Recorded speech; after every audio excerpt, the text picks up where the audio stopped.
Salut et bienvenue en 2024. Donc, si tu écoutes cet épisode au début de l'année, je te souhaite une merveilleuse, sensationnelle année 2024 remplie de bien-être, de santé, d'avancement au niveau personnel, professionnel, toutes les sphères de ta vie et toutes les dimensions de ton bien-être. Le tout dans la légèreté, dans le plaisir, dans la joie.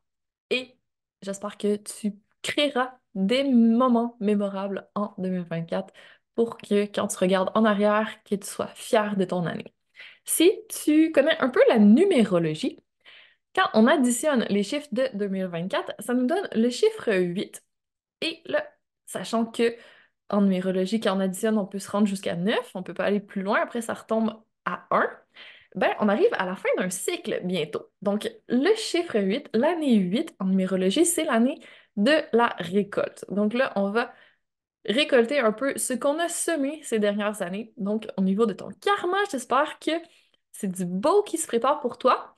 Et là, si tu te rends compte que c'est peut-être pas tout à fait ce que tu souhaitais que tu récoltes cette année, respire, c'est pas grave parce que on peut toujours commencer à faire tourner le vent pour nous.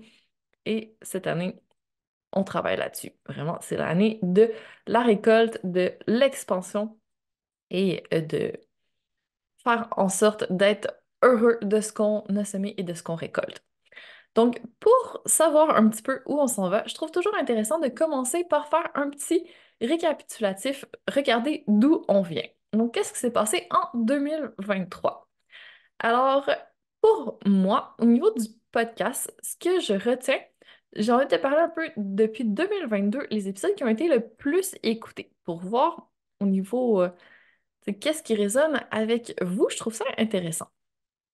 Alors, c'est depuis 2022, malheureusement, le podcast ça existe depuis fin 2020, mais j'ai changé deux fois. Là, je suis rendue à mon troisième diffuseur, donc là, je suis avec Ocha. On va rester avec Ocha parce que c'est trop bien, mais j'ai perdu les données d'avant. Donc, je peux pas te dire depuis le début c'est quoi les épisodes qui ont le mieux fonctionné, mais depuis 2022. L'épisode numéro 1, c'est l'épisode 99, Trois manières de te motiver quand tu ne l'es pas. Je trouve ça très intéressant. Donc là, début janvier, on est dans le pic de la motivation, tu sais, on est résolution, New Year, New Me, là, on change tout et ça risque de baisser dans les semaines qui suivent. Donc, ça peut rester un épisode pertinent si tu l'as pas encore écouté. Ensuite, l'épisode 100, qui était le centième épisode où je te parlais de célébration et que je te demandais un peu de feedback justement pour savoir qu'est-ce que tu as envie, de quoi t'aimerais que je parle et n'hésite pas vraiment à me faire un retour là-dessus. Je trouve ça toujours super intéressant de savoir ce qui fonctionne mieux pour toi, qu'est-ce qui sont tes enjeux en ce moment, en quoi je pourrais être utile pour avancer dans ta quête de feel good. Donc ça, c'était le top 2, épisode 100. Après ça, l'épisode 0, introduction au feel good, qui se retrouve en troisième position. Donc c'est toujours intéressant de voir d'où on part. C'est juste que, tu sais, quand j'écoute ça, c'était pas la même intro, j'étais pas encore super à l'aise, c'était tout nouveau pour moi. Donc je trouve ça bien drôle. Quand je réécoute des vieux épisodes, je me dis, ah ben, quand même, j'ai progressé depuis, c'est encourageant. Donc, même si j'ai une petite pointe de je suis plus exactement cette personne, ça reste un épisode qui est quand même pertinent. L'introduction à l'univers Feel Good. Ensuite, quatrième position, on a l'épisode 95, Mieux dormir pour mieux te sentir. Et ça m'étonne pas, en fait, parce que le sommeil, c'est tellement, mais tellement important. J'espère que tu as compris que c'est important. Si tu le testes et que tu dors pas assez, après ça, tu t'en rends compte, là, t'es pas fonctionnel, tu vas pas bien manger, tu vas pas bien te concentrer et avancer dans tes choses. Donc là, ça fait un cercle vicieux. Tu vas pas bouger parce que t'as pas d'énergie, tu vas pas être dans un bon mood, tu vas pas être agréable avec les autres gens autour de toi. Ça a un impact sur toutes les dimensions de ton bien-être et sur toutes les sphères de ta vie. Donc, je pourrais jamais insister à quel point c'est important le sommeil et je dois l'appliquer à moi-même, je dois m'appliquer ma propre médecine parce que j'ai souvent tendance, moi aussi, à couper dans le sommeil quand on a plein de choses à faire, quand on n'est pas arrivé au bout de notre fameuse to-do list ou qu'on a envie de s'amuser et que c'est le seul moment qu'on a, ben souvent on coupe sur le sommeil au profit de d'autres choses. Alors que c'est pas la façon la plus productive et feel good de faire les choses. Donc, cette année, je refocus vraiment sur mon sommeil pour faire en sorte de mieux me sentir.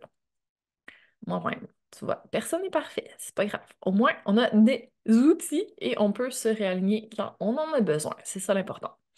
Et le cinquième épisode de notre top 5 d'ici 2022, donc depuis 2022, en 2 ans, le cinquième épisode le plus écouté, c'est se donner de l'amour pour mieux prendre soin de soi. Et ça aussi, je trouve ça extrêmement intéressant parce que ça va être un peu plus notre thématique vers le mois de février. Donc, on va revenir au self-love et se donner de l'amour. Mais pour l'instant, on n'ira pas plus loin dans la thématique. On va commencer avec notre thème qui est plus pour le premier trimestre de 2024, ça va être vraiment le retour à soi. Donc, en janvier, avec le défi Reset et avec l'expérience Best Buddy, on retravaille notre base, donc vraiment nos habitudes de vie pour faire en sorte que on soit bien à ce niveau-là, que ça nous supporte au niveau de notre santé, de notre énergie, de notre vitalité, de notre inspiration pour vraiment pouvoir avancer toute l'année sans s'épuiser parce qu'on a vraiment quelque chose de solide en place comme fondation.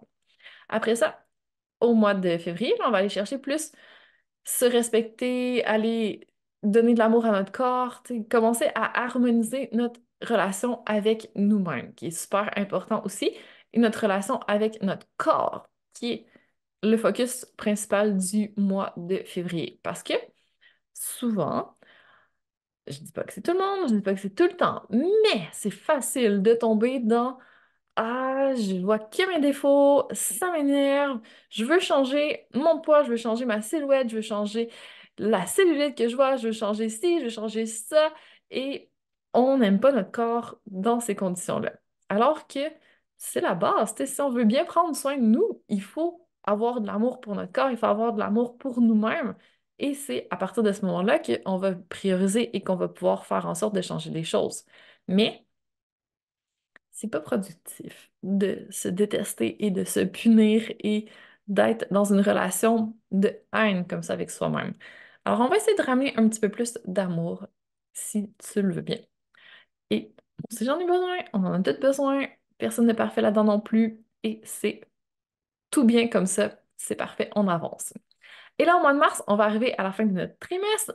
Là, on va ramener Marie-Hélène Rajotte qui va venir nous parler de naturopathie, de son approche de la perte de poids. Donc là, on attend un petit peu avant d'aller plus vers la perte de poids et est-ce que c'est vraiment ça qu'on veut optimiser notre santé ou perdre du poids? Mais nous, on est plus dans l'optique d'optimiser notre santé, de faire une gestion saine de notre poids plutôt que de vouloir perdre à tout prix. On n'est pas dans une recherche intensive.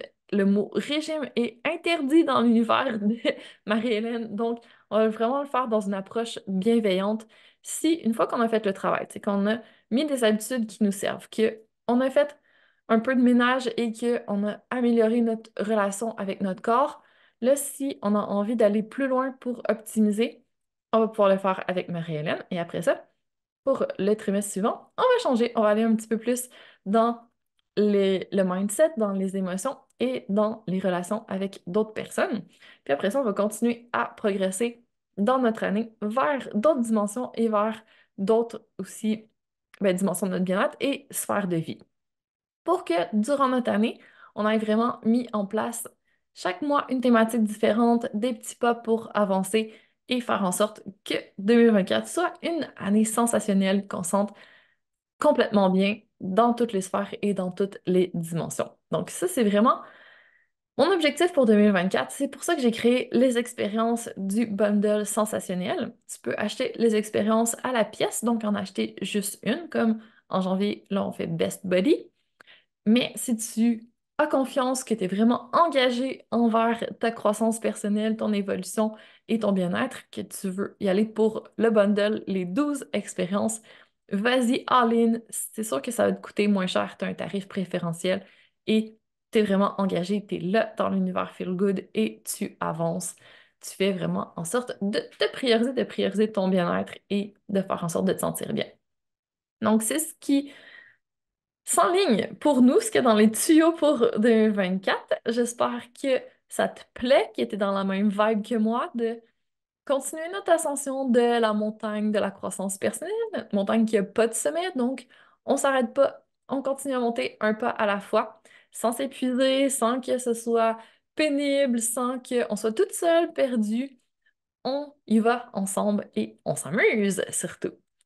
Donc, si tu es inspiré par tout ça, je t'invite déjà à commencer à observer un petit peu ce qui pourrait être intéressant pour toi de faire évoluer cette année. Donc, la première étape dans tout, quand j'enseigne, c'est toujours la prise de conscience, l'observation. Se mettre comme un petit oiseau sur une branche qui regarde le tout de haut, entre guillemets, c'est-à-dire avec détachement, sans jugement. Et quand tu regardes tout ça, tu te dis, bon, OK, là, en ce moment, je vois que au niveau de mes habitudes, il y a ça, au niveau de mes pensées, au niveau de mes émotions, au niveau de mon mindset, au niveau de mes croyances, au niveau de plus ma fréquence, aspect énergétique, au niveau de mon essence, de quand j'enlève les étiquettes, qu'est-ce qu'il y a, qu'est-ce qui me fait du bien, qu'est-ce qui me nourrit. Et après ça, on peut décider, bon, là, à partir de ce que j'ai observé, je choisis. Est-ce que j'ai envie de poursuivre dans cette voie ou j'ai envie de changer les choses? Et pour prendre la décision, je t'invite toujours à utiliser deux filtres. Donc, première question magique, si tu les connais, c'est est-ce que ça me fait du bien? Est-ce que c'est propice, favorable à mon bien-être maintenant, mais aussi à long terme? Et deuxième question, est-ce que j'ai envie de continuer? Est-ce que ça m'apporte du plaisir? Est-ce que c'est aligné pour moi? Et à partir de là, ben, tu poses tes petites actions. Quand tu choisis de changer, tu commences déjà à te mettre en action. Tu passes directement dans le vif du sujet et tu gravis ta montagne vers le haut. Alors, c'est ce qu'on fait dans le défi Reset. Première semaine de janvier, ben, semaine de retour, là, du 8 au 12 janvier. Si tu attrapes cet épisode plus tard, sache que je pense que je vais le mettre en replay. Tu ne seras pas directement avec nous, mais tu peux le faire n'importe quand dans l'année, en fait, parce que c'est un petit réalignement. Tu sais, c'est toujours bon de faire un bilan, d'observer où on en est, puis après ça, de pouvoir choisir et de réaligner. Donc, oui, on le fait en janvier, mais je pense que je vais le ramener quelques fois durant l'année parce que des fois, on s'égare un petit peu en cours de route. On oublie ce qu'on avait dit au début de l'année et on a besoin d'une petite piqûre de rappel, donc c'est toujours pertinent. Et à partir de là, si tu te sens appelé par les expériences, par le coaching avec moi ou quoi que ce soit qui se trouve dans l'univers Feel Good, ça va me faire plaisir de t'introduire à tout ça. N'hésite pas si tu as des questions. Viens me parler de ce que tu souhaites pour ton année 2024, puis je pourrais t'orienter vers ce qui est le meilleur point de départ, on va dire. Je vais dire le plus approprié, mais tu sais, on n'est pas dans une optique d'approprier ou pas. On est plus dans le plaisir. Est-ce que ça nous tente? Est-ce que c'est bon pour nous? Go, on le fait. Alors, sur ce, je te laisse peut-être commencer à observer un petit peu, à faire de l'introspection, à peut-être commencer un reset. Et si tu as envie d'en savoir plus, je te dis à très bientôt pour qu'on en discute ensemble. Et va voir dans les ressources si tu veux commencer avec des, une approche un peu plus légère. Tu sais, commencer avec un petit truc gratuit, comme ça tu trempes l'orteil dans la piscine pour voir si tu as envie d'aller plus loin avant de faire le plongeon. Si c'est ton approche, si c'est ce qui te fait sentir bien pour le moment, c'est parfait. On va chacun à notre rythme et on fait chacun ce qui nous fait du bien. Alors, sur ce, je te dis à très bientôt pour encore plus de Feel Good et on est là en 2024 ensemble pour faire de notre année une année sensationnelle.